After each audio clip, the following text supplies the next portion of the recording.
और पार्वती ने पूछा महाराज क्षमा करना, वो कथा तो आधे में हम सो ही गए थे, जरा फिर से सुना दो। भोलेनाथ ने कहा तुम्हारा हुंका तो बराबर मुझे सुनाई पड़ता रहा। पार्वती जी ने कहा मैं तो सो रही थी, हुंका कोई और भर रहा होगा। अब भोलेनाथ को बड़ा अचंभा हुआ, जब हमारे अलावा यहाँ कोई है ही नहीं तो हुंका भर कौन रहा था। सो आंखों को बंद करके दिव्य दृष्टि से जैसे ही देखा, सो पार्वती के पीछे हमारे सुखदेव जी कथा को सुनकर बड़े आनंदित हो रहे थे। भोलेनाथ को भयंकर क्रोध आ गया, हे मूर्ख, मेरी कथा को चोरी से तुमने सुना है, मैं तुम्हें छोड़ूंगा नहीं। आवेश आ गया, भोलेनाथ को अपना त्रिशूल उठाया और सुखदेव जी को भस्म करने के लिए, मारने के लिए त्रिशूल छोड़ दिया। और सुखदेव जी महाराज को होश आया, कथा में आनंद आ रहा था। और आज जैसे ही क्रोध का भाजन बन गए भोलेनाथ के, सो इधर इनका आनंद जब समाप्त हुआ, खड़े हुए अपने पंखों को फहराकर उड़ान भरने लगे।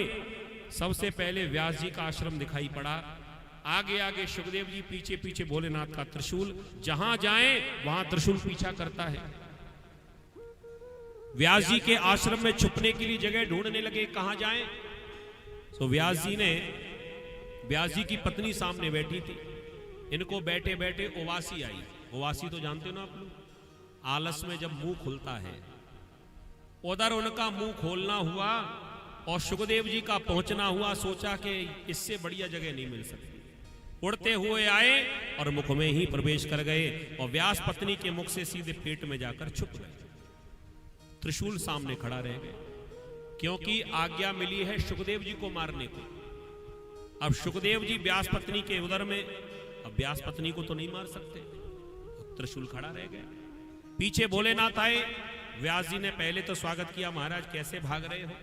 भोलेनाथ ने कहा मेरा एक चोर तुम्हारे घर में घुस आया है, उसे बाहर निकालो। बड़ा अचंभा हुआ व्यास जी को, और व्यास जी ने पूछा पहले तो ये बताइए महाराज, आपके यहाँ पर कौन सा खजाना है जिसकी चोरी हो सके। हमने तो आज तक भक्तों से यही सुना है, धन धन भोलेनाथ तुम्हारे, एक कौड़ी नाही खजाने में, तीन लोग बस्ती में बसाए और आप बसे वीराने में। हमने तो यही सुना है। तो ये बताओ कि जब कोई एक कौड़ी भी तुम्हारे खजाने में है नहीं, तो चोरी क्या हो गया। चोरी तो सेठों के यहाँ होती है, पकड़ों के यहाँ काई की चोरी।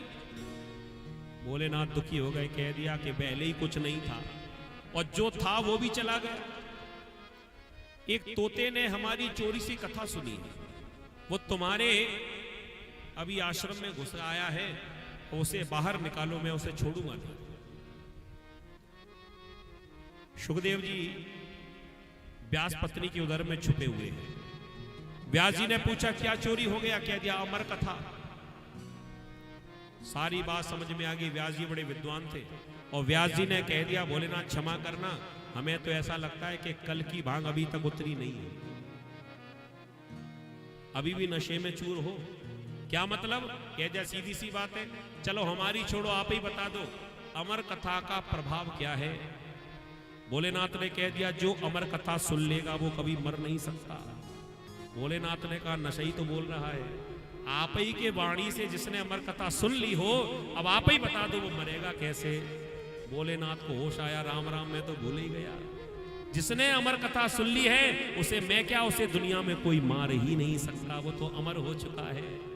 भोलेनाथ अपना क्रोध शांत करके त्रिशूल को वापस लेकर अपने कैलाश पर्वत चले गए। बोली शंकर भगवान की। व्यास जी महाराज ने समझ लिया कि ये जो तोता है वो चोर हमारी पत्नी के उदर में आकर छुपा है।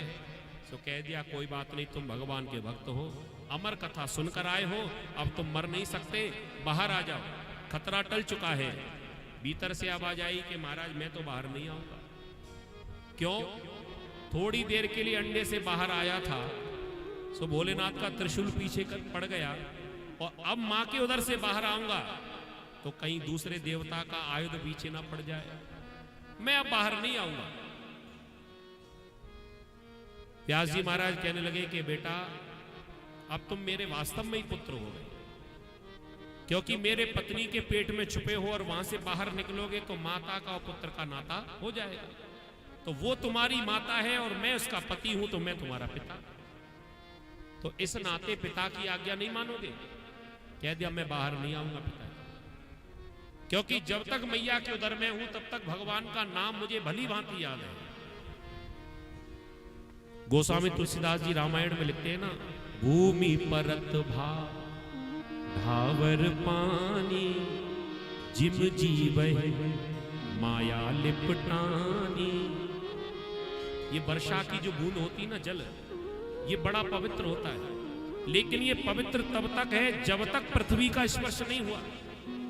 और जैसे ही पृथ्वी पर पहुंचता है वो पानी तो कीचड़ बन जाता है, मिट्टी से जाकर मिलेगा तो कीचड़ बनेगा। तो जब तक इस पृथ्वी का स्पर्श मुझे नहीं हुआ तब तक तो मेरी बुद्धि भी निर्मल, और जैसे ही संसार में आऊंगा तो महाराज मेरी अच्छी भली बुद्धि खराब हो जाएगी, मैं बाहर नहीं आना चाहता। व्यास जी ने कहा बेटा ये संसार का नियम है, बाहर तो आना पड़ेगा, अभी नहीं तो कभी ना कभी तो आओगे ही। तो हम भी देखते हैं कि कब तक नहीं आते। व्यास जी तो चले गए और सुखदेव जी मैया के उदर में ही भजन करने लगे, और ऐसा भजन किया, ऐसा भजन किया कि 1 साल बीत गया, बाहर नहीं आए। 2 वर्ष बीत गए, बाहर नहीं आए।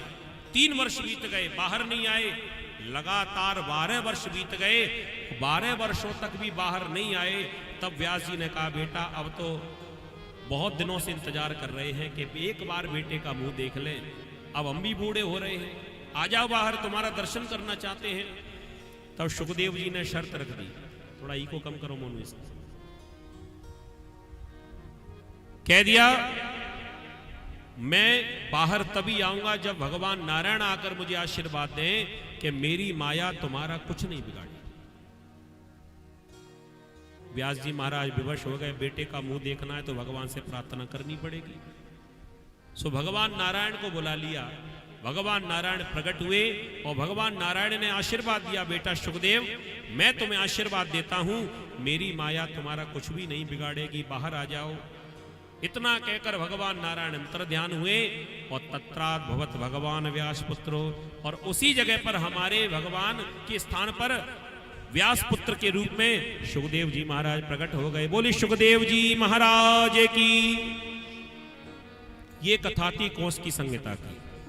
अब आ जाओ भागवत में।